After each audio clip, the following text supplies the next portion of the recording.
What's going on, everybody? Welcome to my YouTube channel. My name is Kieran and I help people using a spiritual perspective. So today I'm going to be using a spiritual perspective to educate you guys on who is basically false and fake for let's say your spiritual advisors, okay? Now, I suppose I would be considered one of them. I don't really know if I'm a spiritual advisor as much as a man with messy hair, but I do like talking about this stuff and I do like helping people. So this is something that I come across quite a bit, and something I've come across as well in my own life journey, is people not knowing who to trust, not knowing sort of which spiritual mentor or coach or friend or persona or personality to trust. So if you go on YouTube, for example, there's lots of people just like me trying to help. Some, have larger audiences, some have better platforms, some people do different things, obviously, right? But there's lots of people that you can try to find. Spiritual coaching, right? I offer those services. Other people offer spiritual coaching. There's people on Instagram, they'll always ask you to direct message them, DM as the cool kids say, for, coaching and stuff like that. And so there's lots of people that you can reach out to that you want to find. And even if you're not trying to buy anything, trying to do coaching or tarot readings or anything like that, you could just be going to these people for information, for help, for guidance, for any number of reasons, okay?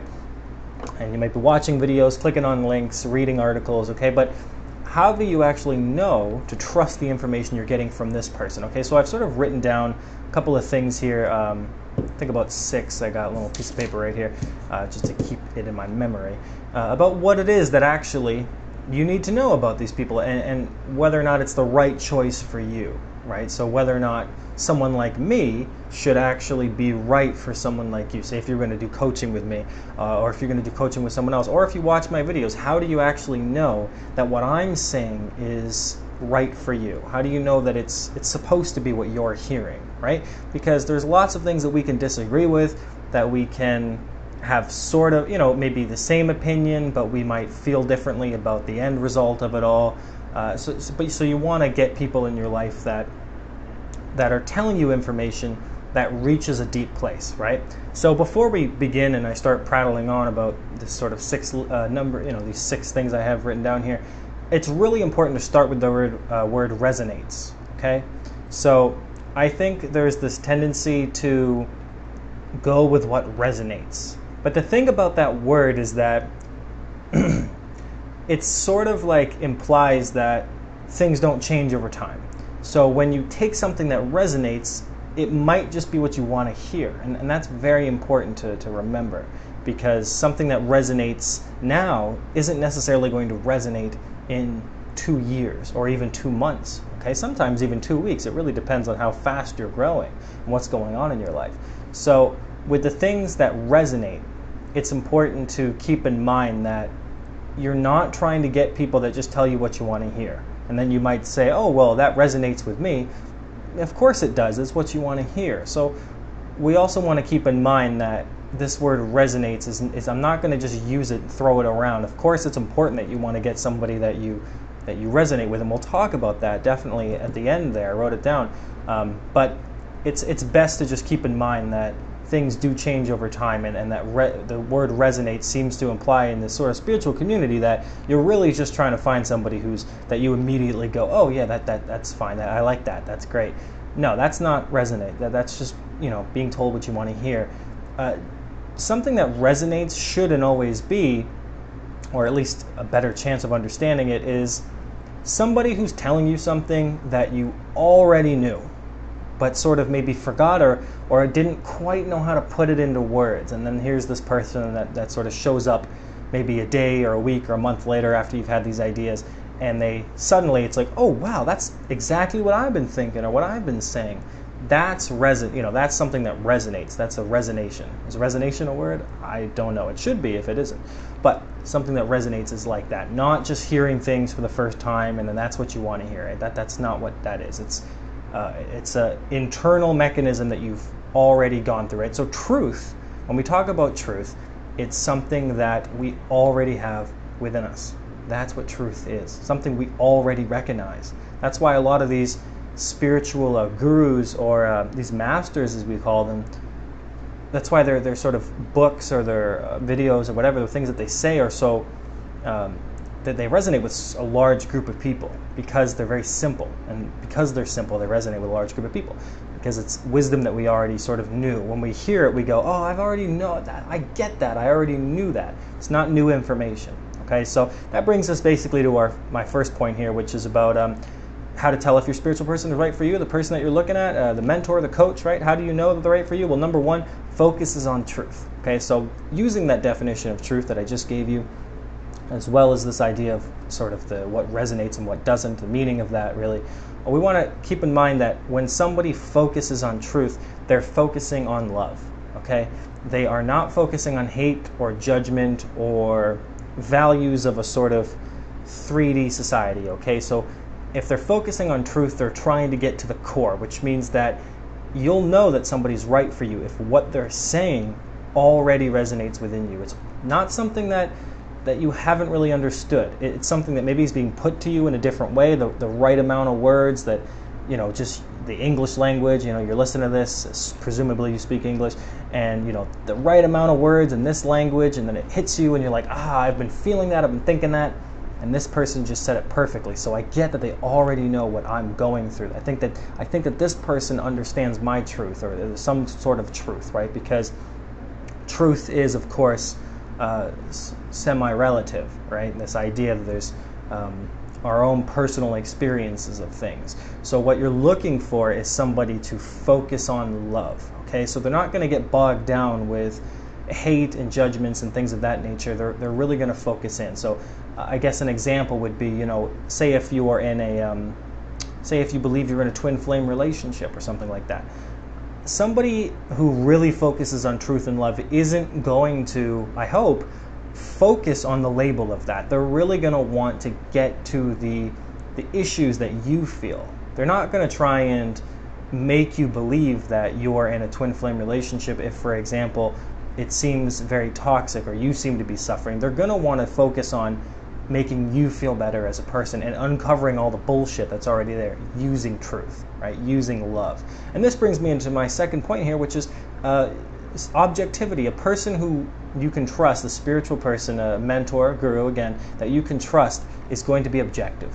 Okay, and again, they're not going to look at things that are like twin flames. They're not going to make these bold claims about things. They're going to be very, they're going to look at things in a way that focuses in on the real issue. Okay, so anybody that understands truth, objectivity, grounded spirituality, as I call it, they're going to focus in on the real issues that are going on, right? So it's not so much about whether or not your person is supposed to come back into your life. It's about how you feel about yourself. It's not necessarily that you can't get a job, or that, you know, or that you don't have any money. It's about how you feel about yourself. How do you feel about not having money? How do you feel about not working? How do you feel about, you know, not being where you want to be? What are these expectations that you're telling yourself, right? We're focusing on the individual, and we're looking at things through truth. And we bring our spiritual wisdom into that. Of course, that's the point of what we're doing. I have my own spiritual wisdom based upon my own sort of journey, my success and my failures, and my own wisdom, my own knowledge, right? I bring that through my own life, and I bring some of my personality into this, right? There's probably times in the future where I'll be more authentic, I'll be more wise, you know, I'll be wiser, I'll be funnier, I'll have more of a platform, maybe I'll get a real camera, you know what I mean? There's lots of things I can do to become better.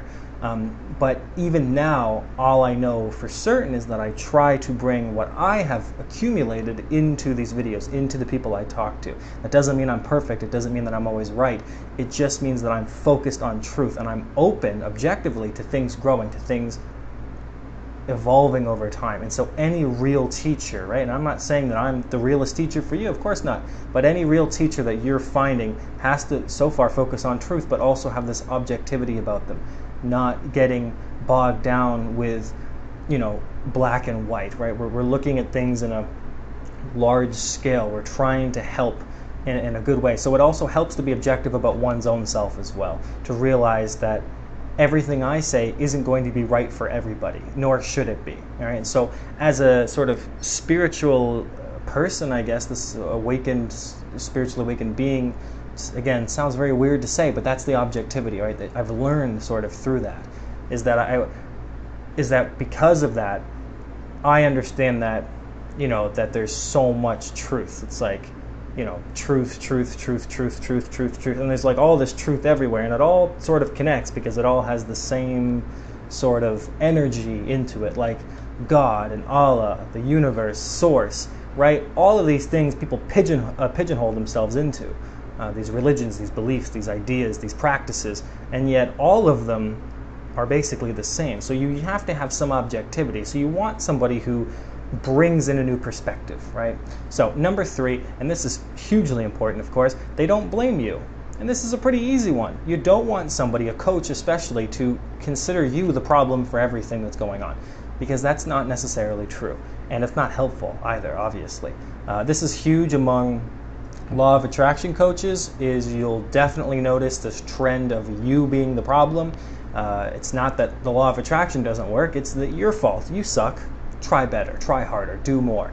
This seems to be this theme of the law of attraction coaches and these people who have no experience or haven't really been through anything, or they're just people online on Instagram just trying to tell you rehashed stuff that they've picked up as well. So you have to be careful that you don't want to feel like somebody's blaming you for your problems.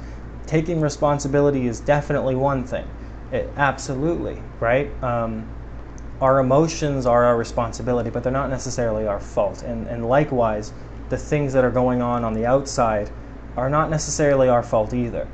There's definitely things we can be doing, but sometimes you just don't have what you need, and it's not really anybody's fault. It's, that would be taking on a lot to take on the entire responsibility of the outside world just because you, 1 in 7 billion people, don't feel too good about yourself at the current moment that you're in, right? It's a lot to ask yourself. There's some things that you just can't help yourself, right? Like, for instance, and this is not anybody's business necessarily, but financially, I'm not in the greatest place. But, so there are some bills that I really don't think I'm going to be able to afford. But, that being said, I'm not going to blame myself because I'm doing things every day. Like I'm exercising every day, like I'm stretching, I'm trying to take care of myself, doing a better job than I certainly have done last month.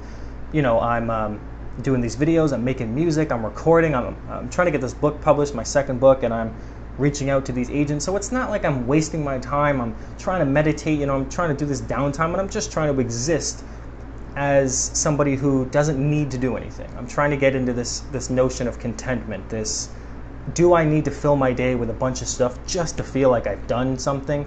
No, of course not. It's absolutely okay to be alive, to just be, to exist. When was the last time you were allowed to feel that? So is it my fault that, this stuff haven't happened? Of course, it's not my fault. There were lots of other things I could have done in my life better, absolutely, and that's where the responsibility comes in. Responsibility is saying, you know what? I understand some things now. I'm going to try a little bit better, do some things differently, I think, with the wisdom and knowledge I have, and apply that into the future. But things don't happen overnight, right? So you can't get discouraged. So a spiritual coach or a guru or these people online, you don't want to listen to them if they make you feel bad about yourself, okay? So that should be obvious, but just wanted to say that. So number 4 is that they're not concerned with fluff, okay? Sort of back to what I was talking about twin flames.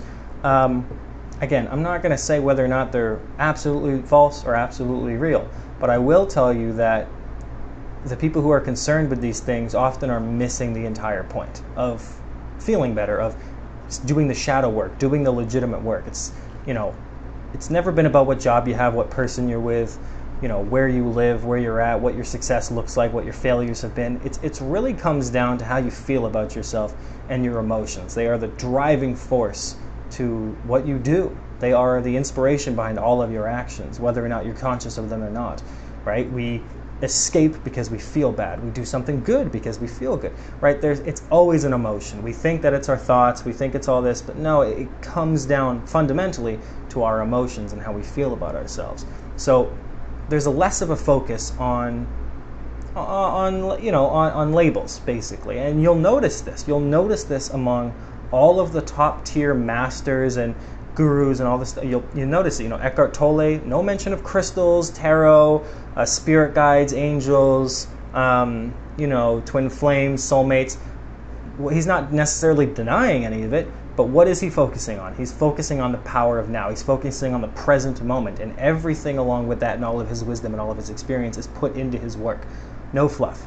Jeff Foster, no fluff, just focuses on the emotions. Sadhguru, okay, I think he's is it a Hindu? Probably Hindu, he's an Indian man. You can see a lot of his videos. I like him quite a bit. I don't agree with everything he says, but he's not focusing on the fluff. He's focusing on more, practices, okay, things of that nature. Even people who aren't spiritual, sometimes they resonate a lot, like Jordan Peterson, a psychologist, right?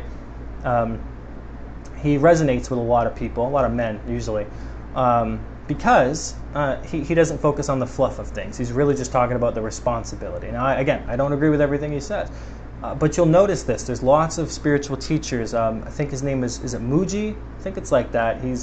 He's a great guy. Again, they're not talking about fluff. There's no mention of all of this new age stuff. It's really just the reality of things, right? And that sort of brings me into the fifth point here is they deal with the real world.